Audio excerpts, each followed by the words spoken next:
আসসালামু আলাইকুম। শান্ত মুরাদনগর আজ কেন অশান্ত হল সারা দেশে? মুরাদনগর কুমিল্লা জেলার একটি উপজেলা, খুব সুন্দর একটি উপজেলা, খুব ভালো নামি দামি মানুষ সেই উপজেলায় বসবাস করে এবং ইতিহাস থেকেও অনেক নামি দামি লোক মুরাদনগর উপজেলায় জন্মগ্রহণ করেছেন। কাজী নজরুল ইসলামের মতন বিশ্বকবি মুরাদনগরে তিনি বিয়ে করেছেন। সেই মুরাদনগর কেন অশান্ত? কুমিল্লা জেলার একটি উপজেলার নাম মুরাদনগর, কুমিল্লা ৩। এই মুরাদনগর থেকে প্রায় ৫-৬ কিলো বা ৫-৬ মাইল এরকম হবে, তার উত্তরে এই যে ঘটনা, ৩টি হত্যা। আমি হঠাৎ দেখলাম যে একই পরিবারে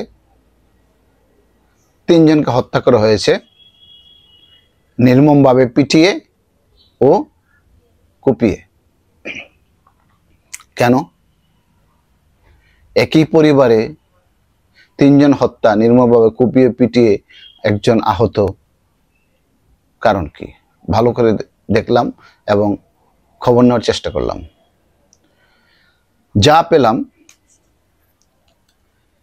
ঘটনাটা হলো মুরাদনগর থানার উত্তরে ৩ জুলাই ২০২৫ রোজ বৃহস্পতিবার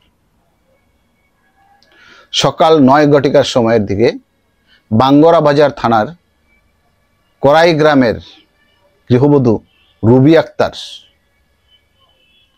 বয়স প্রায় ৫৩ থেকে ৫৫-র মধ্যে, তার ছেলে রুবি আক্তারের ছেলে রাসেল মিয়া, বয়স ৩০ থেকে ৩৫-এর মধ্যে, তার মেয়ে জুনাকি আক্তার, বয়স ২২ থেকে ২৭ বছরের মধ্যে, আরেক মেয়ে রুমা আক্তার গুরুতর আহত অবস্থায় হাসপাতালে ভর্তি আছেন। ৩ জন ডেড, স্পট ডেড। আর আরেক মেয়ে যার নাম রুমা আক্তার গুরুতর আহত অবস্থায় হাসপাতালে ভর্তি আছেন। এখন আসি, কেন এই হত্যাকাণ্ড হলো? এলাকাবাসীর অভিযোগ হলো, এলাকাবাসীর যে অভিযোগ তাদের নামে, রুবি পরিবার দীর্ঘদিন যাবৎ এলাকায় মাদক ব্যবসার সাথে জড়িত। দীর্ঘদিন, বহু বছর ধরে তারা কি করে? মাদক ব্যবসা, অসামাজিক কার্যকলাপ, বিভিন্ন কার্যকলাপে তারা জড়িত। তারা মদ, গাঁজা, ইয়াবা সহ সকল ধরনের মাদক বেচাকেনা করত। এতে এলাকার ছেলেমেয়ের ভবিষ্যৎ নষ্ট হয়ে যাওয়ার কারণে এই ঘটনা ঘটে। স্থানীয়ভাবে তাদেরকে অনেকবার সতর্ক করা হয়েছিল, কিন্তু তারা কোনো পাত্তাই দিত না। স্থানীয় লোকদেরকে তারা কি করতো? কোনো পাত্তাই দিত না। ড্যাম কেয়ার, খুঁটির জোর কোথায় তাদের? স্থানীয়রা বলেছেন অনেকবার অনুরোধ করা হতো, তারা কোনো কানেও নিত না। তাদেরকে অনেক অনুরোধ বিনোদ করতো, বিচার সালিশও করা হয়েছে, রাগও হয়েছে মানুষ, এলাকার মানুষ। তারা কারো কোনো পাত্তাই দেয় না এবং কারো কোনো কথাই শোনে না। এলাকার মানুষ খুবই বিরক্ত ছিল তাদের উপর। ঘটনার দিন করাইবাড়ি প্রধান শিক্ষক রুহুল আমিন নামের এক ভদ্রলোকের মোবাইল হারিয়ে যায়। মোবাইল হারিয়ে যায় বা চুরি হয়ে যায়। সন্দেহ করা হয় রুবির পরিবারের কাউকে এবং তাদেরকে মোবাইল চুরি করেছে। এই পরিবারটার মধ্যে কেউ না কেউ মোবাইলটা চুরি করছে। মোবাইলটা হলে করাইবাড়ি গ্রামের একটা প্রাইমারি স্কুলের প্রধান শিক্ষক রুহুল আমিন সাহেবের। ফোনটি খুঁজতে খুঁজতে তাদের এখানে যায়, ওই রুবি পরিবারের বাড়িতে। রুবি পরিবারের সদস্যরা বিরক্ত প্রকাশ করে ও পাল্টা ধমক দেয়, তাদেরকে হুমকি ধমকি দেয়, মানে একেবারে হুমকি ধমকি দেয় আর কি, যাকে বলা হয় কঠোর কথা বলছে। এতে গ্রামের লোকজন আরো ক্ষুব্ধ হয়। আমরা জিজ্ঞেস করতে গেলাম এবং সন্দেহ করলাম, তোদের তো এই বদনাম আছে, বিভিন্ন সময় করতে গেলাম। এতে বিরক্ত হইয়া একদম পাল্টা হুমকি দেয়, অনেক ধমক দেয়, মানে উচ্ছৃঙ্খলভাবে ধমক দেয় আর কি। এতে গ্রামের লোকজন আরো ক্ষুব্ধ হয়। এলাকার লোকজন বলে, তোমরা সকল অপকর্ম করো, চুরি ডাকাতি করো, আবার ক্ষমতা দেখাও। তোমরা সকল অপকর্ম করো, চুরি করো, ডাকাতি করো, মাদক ব্যবসা, মানে অসামাজিক কার্যকলাপে তোমরা জড়িত, তোমরা আবার এগুলি করো, কারণটা কি? এতে গ্রামবাসীর খুব জমতে থাকে। অনেক দিন ধরে গ্রামের লোকেরা মনে মনে ক্ষুব্ধ ছিল তাদের উপরে, সবাই, গ্রামের সবাই। কিন্তু পুলিশকে কেউ অভিযোগ করতে সাহস পায়নি। এতই ভয়ঙ্কর ছিল, তাইলে বোঝা যাচ্ছে পুরুষ মহিলা সবাই তাহলে ভয়ঙ্কর ছিল। তাদের ভয়ে কেউ পুলিশে অভিযোগ করে নাই। আর গ্রামের ইয়াং ছেলেরা তো তাদের কথায় ইয়াবা মদ গোষ্ঠী গারা সবকিছু পায়, চুরি ডাকাতি ওদেরকে সাথে নিয়ে কিছু কিছু লোকজনকে নিয়ে করে।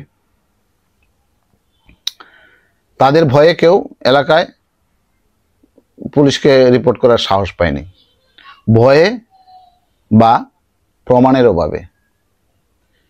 ভয়ও করতে পারে নাই বা প্রমাণও ছিল না, কি দিয়ে অভিযোগ করব। তাই অনেক দিনের গণ আক্রোশের রূপ নেয়।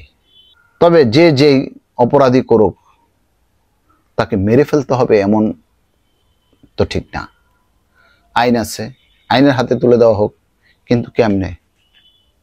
ভয়েই তো পারতেছে না, আইনের হাতে তুলে দেওয়ার মতন সাহস পাচ্ছে না। যাই হোক, এবার আসি, আরো জানতে পারলাম তাদের নামে অনেকগুলি মামলা আছে, অনেকগুলি মামলা। গ্রামের মানুষ মামলা করে, এলাকার মানুষ, বিভিন্ন এলাকার মানুষ মামলা করে, কিন্তু মামলায় তো কিছু হয় না তাদের। প্রায় 80টার মতন মামলা তাদের নামে, 80টার মতন মামলা, কিচ্ছু হয় না। তো 80টার মতন মামলা খাইয়া যদি যারা চুপচাপ থাকতে পারছে, যাইরা এটারে হজম করে থাকতে পারছে, তাদের কি হবে? তারা তো সবকে কিছুকে ড্যাম কেয়ার করবেই। আচ্ছা, মামলাগুলির বিবরণটা দিচ্ছি। রুবি আক্তার, তার স্বামী খলিলুর রহমান। এই যখন ঘটনাটা ঘটে তখন খলিলুর রহমান ওখানে ছিল না, খলিলুর রহমানের নাম নাই, খলিলুর রহমান ওখানে ছিল না। কোনো না কোনো ভাবে সে হয়তো দূরে বা কোথাও পালায় টালায় ছিল, সে ওখানে ছিল না, যার জন্য সে হয়তো প্রাণে বেঁচে যায় বা কোথাও একটা আছে। রুবি আক্তার, তার স্বামী খলিলুর রহমান। রুবি আক্তারের নামে আছে 9 থেকে 20টা মামলা, 9 থেকে 20টা। চুরি ডাকাতি, মাদক বিক্রি, নানা অপরাধে তার নামে মামলাগুলি। 2 নম্বর, রাসেল মিয়া, রুবি আক্তারের ছেলে, তার বিরুদ্ধে আছে 9টি মামলা। তার বিরুদ্ধে 9টা। তার ছেলে রাসেল মিয়া, বয়স হইল 30 থেকে 35 বছর বয়স। রুমা আক্তার বর্তমানে আহত অবস্থায় আছে, তার বিরুদ্ধে আছে 2টি মামলা। তার বোন জোনাকি আক্তার, সে কিন্তু স্পট ডেড, মারা গেছে। তার বয়স 22 থেকে 27 বছরের মধ্যে। জোনাকির স্বামী মনির হোসেন, ওই যে মারা গেছে, জোনাকি আক্তারের স্বামী মনির হোসেন, তার নামে আছে 15টি মামলা। বারে বারে বা চোরে চোরে মাসতুতো ভাই, ওই ডাকাইতের কাছে মেয়ে বিয়ে দিছে, তার নামে 15টা মামলা। আচ্ছা, মামলাগুলি 2019 সালে রুবি আক্তারের নামে 21টি মামলা ছিল। 2022 সালে 14 কেজি গাঁজা সহ গ্রেফতার হয়। 2019 সালে সে গ্রেফতার হয়েছিল, অনেক ইয়াবা টিয়াবা সহ। 2022 সালে আবার সে 14 কেজি গাঁজা সহ গ্রেফতার হয়। তাদের পরিবারের নামে মনে হয় 80টিরও বেশি মামলা আছে। এখন গৃহবধূ রুবি আক্তার বয়স প্রায় 53 থেকে 55 বছরের মধ্যে। তার ছেলে রাসেল মিয়া 30 থেকে 35 বছর। জোনাকি আক্তার বয়স 22 থেকে 27-এর মধ্যে। আরেক মেয়ে রুমা আক্তার গুরুতর আহত অবস্থায় হাসপাতালে ভর্তি আছেন। এখন এই হলো তাদের ইতিহাস। এত ডেঞ্জারাস মানুষ এলাকায় বসবাস করে, মানুষের ক্ষোভ হবে। তবে হ্যাঁ, আপনারা তাকে মেরে ফেলা ঠিক হয় নাই, নিজের হাতে এটা আমি বলবো যে না, এরকম হইলে তো বাংলাদেশের প্রত্যেকটা গ্রামে গঞ্জে এই অবস্থা চলতে থাকবে। আসলে দেশের বিচারের উপরে কি মানুষের ভরসা নাই? ভরসা কি নাই? আবার এদিকে একটা কথা হলো, ৮০টা যদি মামলা থাকে কারো নামে, কারো পরিবারের নামে, তারা দিব্যি গ্রামে চলাফেরা করতেছে, একই কাজ করতেছে, এলাকার ছেলেবেলে নষ্ট করে ফেলছে, মানুষ কি করবে? অতিষ্ঠ হয়ে গেছে মানুষ। ৮০টা কেন মামলা, তার বিরুদ্ধে ২০টা করছে, আরে একটা মামলায় তো তাকে সাজা দেওয়া যায়, তাকে মানুষ করা যায়, তাকে সাজা দিয়েছে। কার হাত? কতটুকু হাত? কতটুকু হাত ছিল তার? এখন বেঁচে আছে জোনাকি আক্তারের স্বামী মনির হোসেন, তার ব্যাপারে খোঁজখবর নেওয়া দরকার। খলিলুর রহমান রুবি আক্তারের স্বামী, সে কোথায় আছে? তাদেরকে গ্রেফতার করা দরকার। তাদেরকে গ্রেফতার করার পর বিভিন্ন ঘটনাগুলি বেরিয়ে আসবে। তার মেয়ে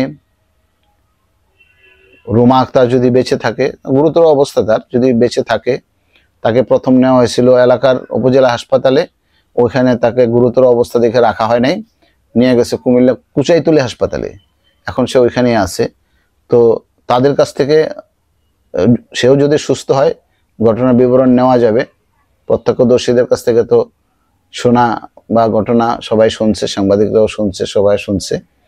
তো এইভাবে আর কি। ধন্যবাদ।